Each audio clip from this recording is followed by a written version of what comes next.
കണ്ടറ്റവും മുറിക്കും വാളുവചനം കേൾക്കുന്നവനെ മുറിക്കും, സുവിശേഷകനെയും മുറിക്കും. ആമേൻ, ആമേൻ.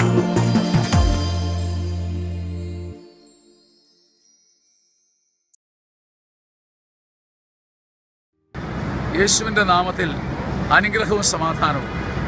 ന്യൂയോർക്കിലെ ടൈംസ് സ്ക്വയറിൽ നിന്നപ്പോൾ ദൈവത്തിൻ്റെ പരിശുദ്ധാത്മാവ് എന്നെ ഇങ്ങനെ ഓർമ്മിപ്പിച്ചു. മനോഹരമായ വർണ്ണരാജികൾ, പ്രകാശധോരണികൾ.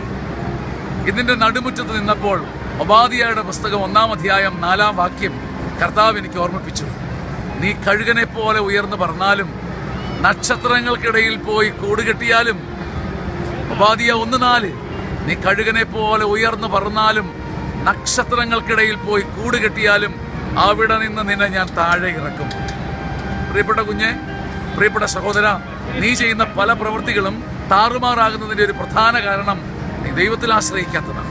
നിന്റെ അഹങ്കാരത്തിൻ്റെ ഉടുവസ്ത്രം അഴിച്ചു വെച്ച് ഒരു കുഞ്ഞിനെ പോലെ, കുളക്കടവിൽ വസ്ത്രം അഴിച്ചു വെച്ച് കുളിക്കുന്ന കുഞ്ഞിനെ പോലെ അഹങ്കാരം അഴിച്ചു വെച്ചാൽ ദൈവം നിനക്ക് വേണ്ടി ചെയ്യുന്ന വലിയ കാര്യങ്ങൾ അനുഭവിക്കാൻ നിനക്ക് സാധിക്കും.